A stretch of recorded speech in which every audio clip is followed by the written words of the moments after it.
My name is Christine and I am live from Gloucester.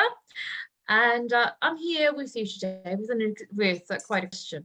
It's something that we all go by or we all consider, especially after a heated argument or someone has done something to us or life has treated us somewhat unfairly.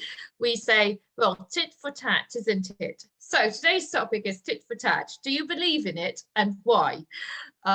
So I'd like to hear what you guys think, what your philosophy is, and if you agree with this or not. So let's start off with Arush. Arush, can you please introduce yourself and tell us a bit about your day? My name is Arush Kumar. I study in class 4.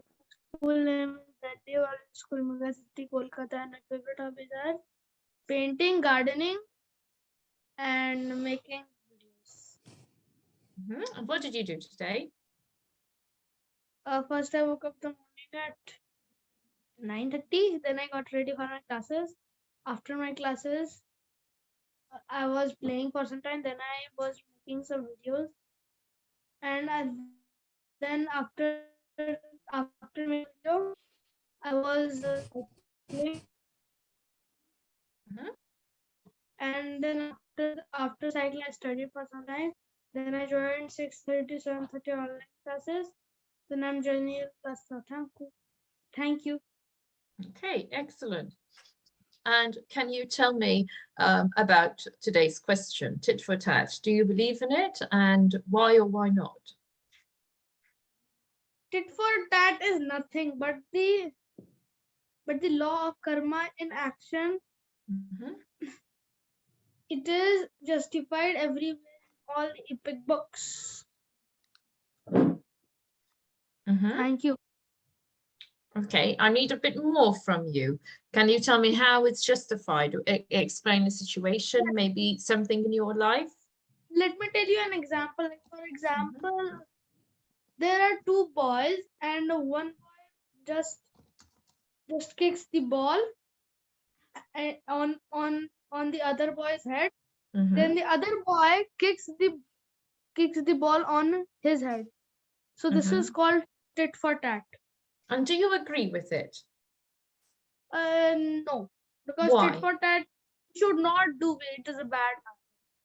If we do so, then we will have a habit. So we should never do that.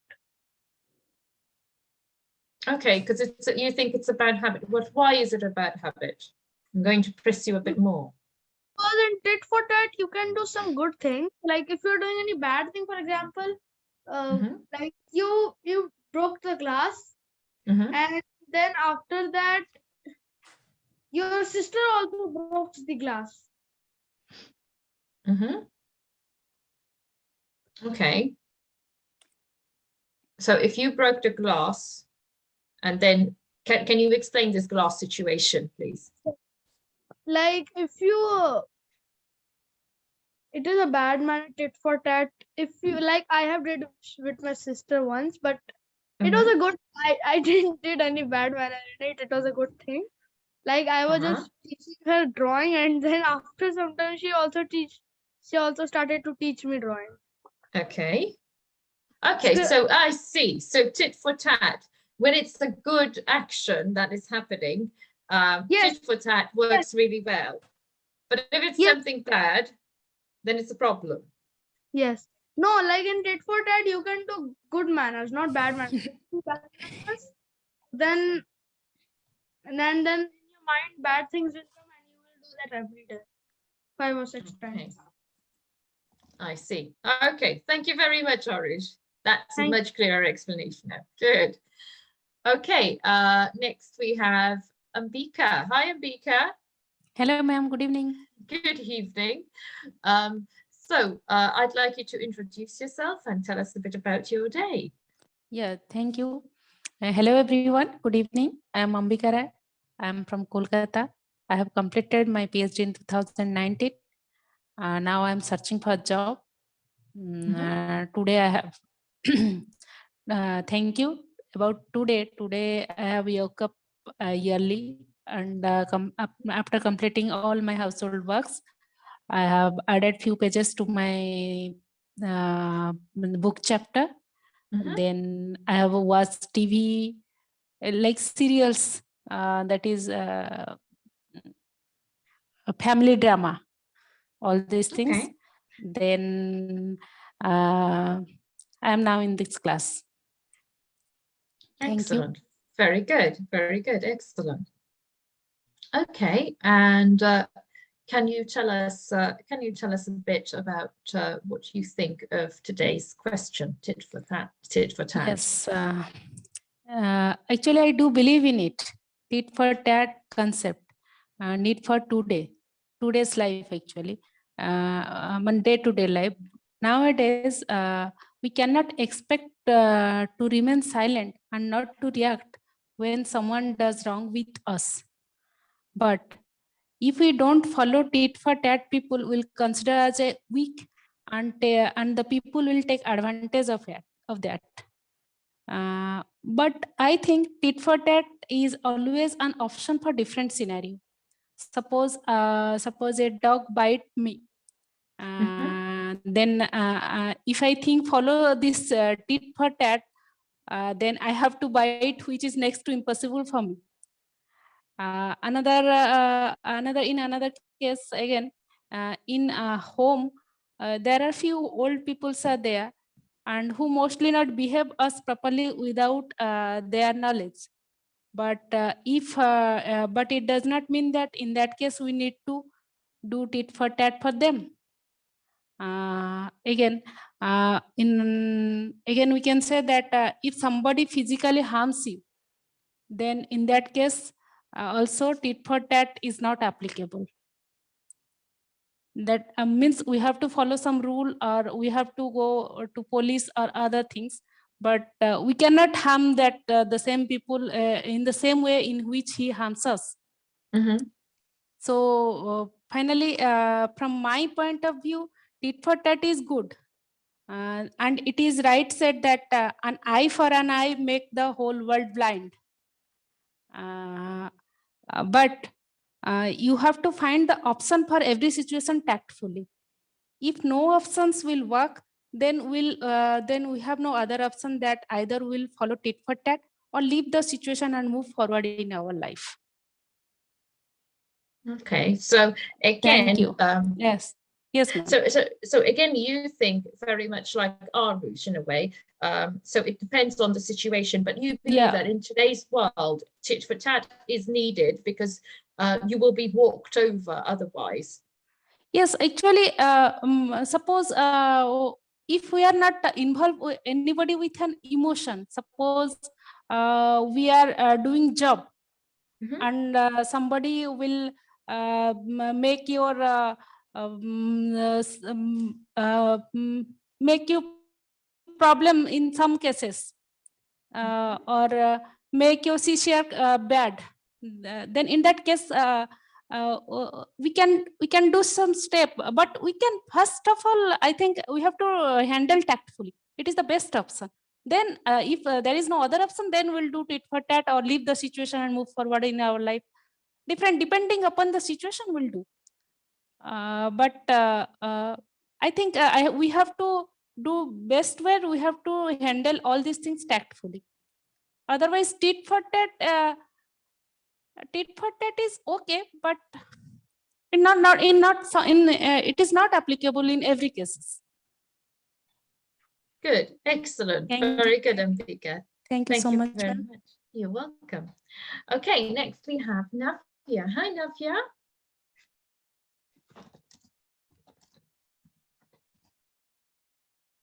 Hello, Navya. Yes, ma'am. Can you hear me? Yes, I can hear you. Okay, so Navya, can you please introduce yourself to everyone and tell us a bit about your day? Yes, ma'am.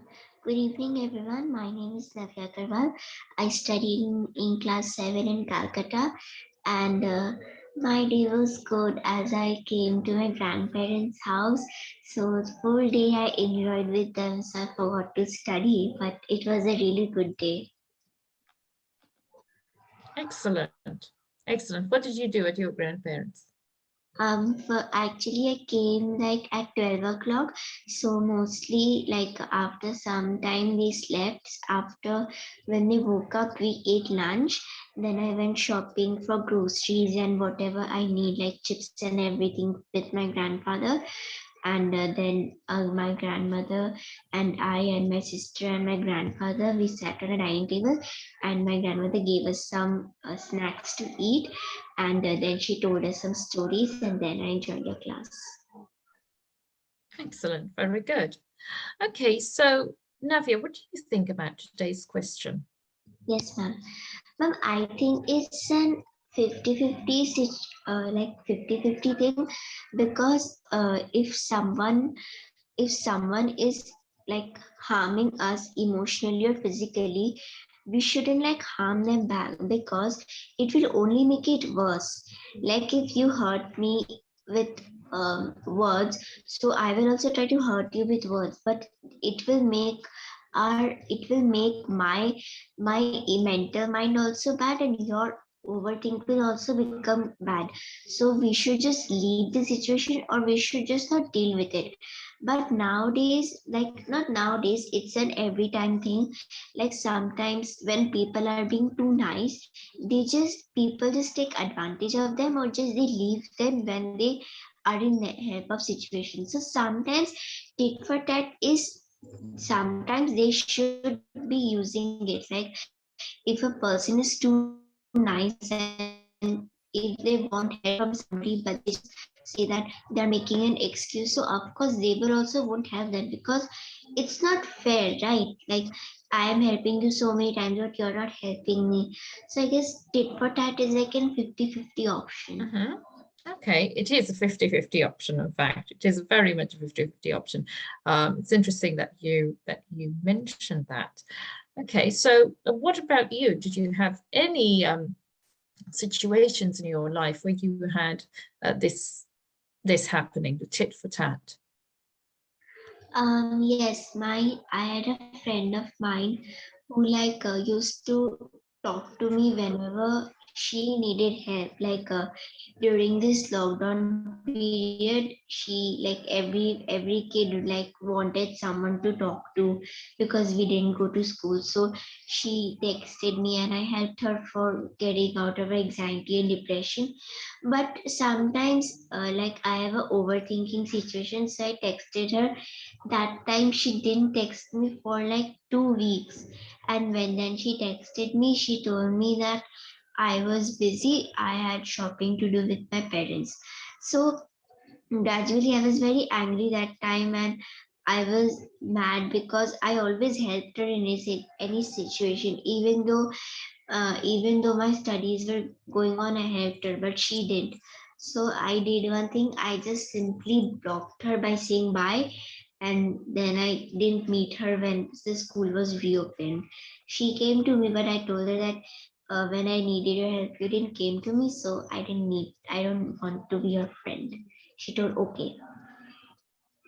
Okay, so Sometimes, yes. yes, ma'am. Sometimes even adults need to use tit for tat, especially parents, because when the kids like destroy something of theirs, they don't destroy the kids' they don't destroy the kids' things, but of course they like tell them that you're going to be timed out, or you're grounded for something like that. But still, everyone needs to use it sometime in their life, because it's kind of a necessary thing. Okay, good. Now, this prepares you for the next part of the question, Nafia. So do you think tit for tat, doing what you did in a situation where you're protecting yourself in a way from your friend because you knew she was using you and not being a friend to you, does it go against what your parents taught you, which was to also to turn the other cheek, or to be the better person or the bigger person? Does it go against, because tit for tat seems to go against that in a way? It goes against you being the better person or the bigger person, or the you know, the turned the cheek, the nicer person. It gives you a certain, I use the word aggressiveness, but it's not aggressive, but it gives you a certain assertiveness. Is that what we want? Or is it the turn the other cheek attitude that we want? What do you want? What do you think is the right thing? But it could be the right thing for you. I'm not judging. Yes, ma'am. Ma'am, your question is very good. Like, I know that sometimes being the better person makes us feel good. It makes us feel that yes, I'm mature. But did we ever think that that person made us cry? That person used us. That person didn't even care that that the person didn't care when I needed their help. That person wasn't there when I was there for them. I know that being a bigger person and bigger, like, being will be a good name for me in a society and people will come to me for help. But where will I go for when I will need help? No one will be there for me if I just let the person, the kid. But when the kid does something very extremely out of the limit, they of course have to take precautions. They have to like take their gadgets, or they have to say that you're grounded for 2 months. Why? Because they know that if they just let the person go, they won't understand. That's why. I know that being the better person is very difficult, especially for children. Like if a small child steals another little girl's chocolate and the girl goes because it's okay, he's a little boy. But if he does it for at least the half of the year, she can't let it go. She bought it with her own money. She worked for it. She did her house chores. So being a better person, sometimes it's okay, but not every time. Or else everyone will just use the person and and they will just throw it. I know that being a better person is a very mature thing to do, but and it's also, and parents also taught us that sometimes it's okay to let things go, but it's not okay, but it's also okay to protect ourselves. Like we know that sometimes we all cried for a person, but does that person know that that person hurt us? So that's all I want to say. Very good. Thank you very much, Navia. Thank you, ma'am. You're welcome. Okay, so next I would like Arush. Arush, are you still there? No, guess not. Okay, we'll move on to Ambika, right? Ambika? Yes, ma'am. I'm here. So fantastic. Can you please tell us the same same question, answer the same question for us? Yeah, in my life, actually, I have faced a problem. So actually, what happened? I have worked as a lecturer for 5 years in a university. So what I have told that if we have not any involvement of emotions, if he is not my closer anyone, not my friend, not my family member, then we can do it for that for healthy things. But suppose during these days in my job days, so what I have did that I adjust classes. Actually, what happened? If you will take the leave, then you have to adjust your classes for with others, and in the reciprocate, he will take your classes. This is the situation. That means if somebody will take the leave, then he will adjust with others to do their class to do his classes, and if I will take the leave, then he will adjust my classes. So what happened? I have adjust. Actually, I helped people. If I will free, if I have no classes, then I helped people I have helped people to. I will adjust their classes. So accordingly, I have adjusted my classes for 5, 6 classes for someone. But when I will take the leave, he will not adjust my classes. He told me that no, I have some work now. I have to go there. I have to all these things. He told me. So next, after few days, he will come to me and he told me that please take my classes. I have to go for leave. So at that time, I will refuse him. So I cannot take your classes. He will understand the situation actually why I have not adjusted. So Okay. that means if we'll help people, people will think that people take it as advantage. People think that you are weak. We can adjust. She will adjust everything. So they will take your advantage. But we have to strict. In some time. But then we have to say no for someone. Then that will be manageable. In that case, the tit for tat will be useful.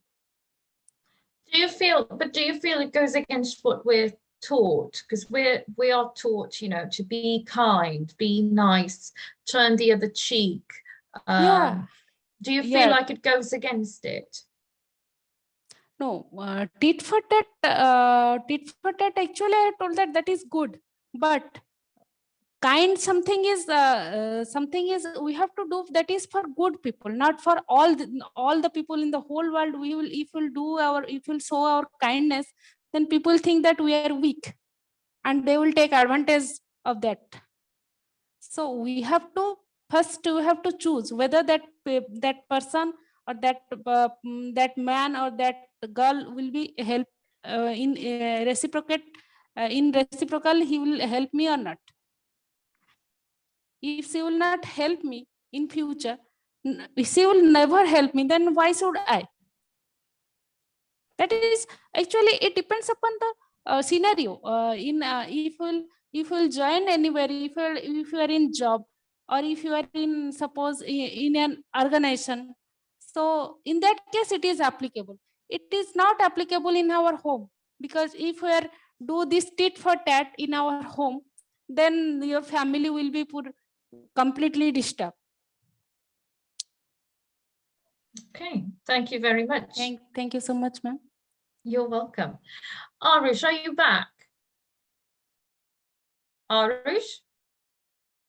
No, guess not.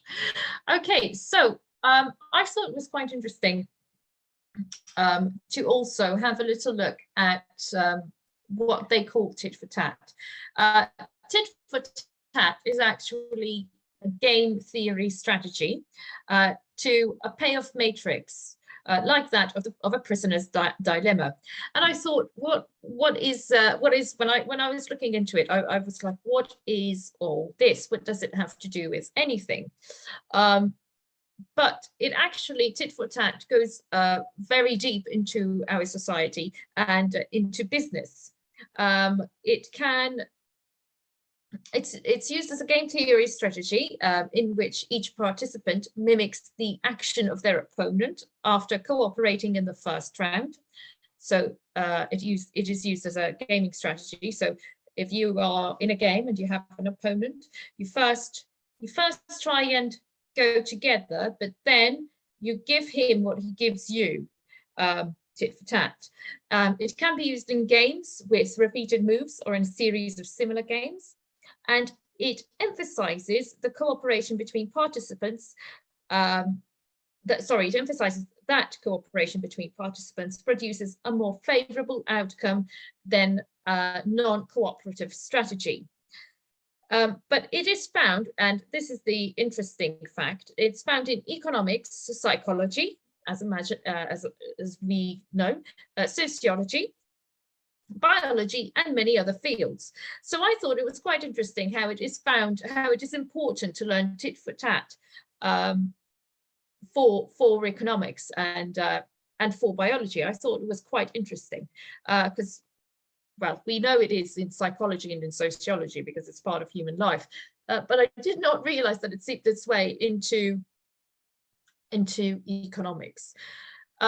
And then I looked at the prisoner's dilemma. I don't know if any of you know of the prisoner dilemma story, but it's one of the most famous game theories, and it was conceptualized by Merrill Flood and Melvin Drescher, and it provides a framework for the understanding of how to strike a balance between cooperation and competition.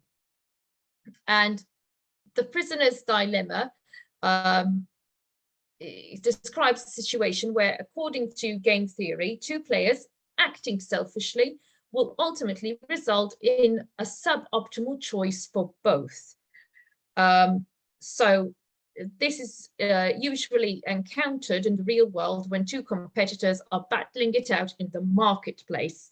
So this is where it comes into the business side of it. So in business, understanding the structure of certain decisions as prisoners' dilemmas can result in more favorable outcomes. So I thought it was quite interesting when you look at it from a business point of view, since most of you are all entrepreneurs here, so and you're looking to be entrepreneurs. So I thought it brings a nice introduction into it as well, into the business side of it. So the scenario works as follows: so that you have two suspects that have been taken in for a crime, for a suspected, obviously, crime, and they have no means of communicating with each other, and they're in the police station. The prosecutor has separately told them the following: so if you confess and agree to testify against the other suspect who does not confess, the charges against you will be dropped and you will go scot-free. If you do not confess, but the other suspect does, you will be convicted and the prosecution will seek the maximum sentence of 3 years. If you both confess, you will both be sentenced to 2 years, and if neither of you confesses, you will both be charged with this misdemeanors and will be sentenced to 1 year in prison. So this is called the prisoner's dilemma. So if you confess and agree to testify against the other suspect who does not confess, okay, the charges against you will be dropped and you'll go free. If you do not confess, but the other one does, you will be convicted, you'll get 3 years. If you both confess, you'll get 2 years. If neither of you, you'll get 1 year. So it's, and they'll leave you with that decision to make. So it's quite interesting. It's quite interesting to see how this concept and how this game theory finds its way in every other area in our lives. So guys, I hope you found this interesting. It's just a bit more for you to research. You've used tit for tat from your real life experience, which is fantastic. But now it's a leeway for you to have a little go at researching the rest of it. So thank you all very much for all the hard work that you've done today. And I hope you have a lovely evening, and I'll see you all tomorrow. Ma'am, thank you. Thank you, ma'am. Bye. Bye. Thank you.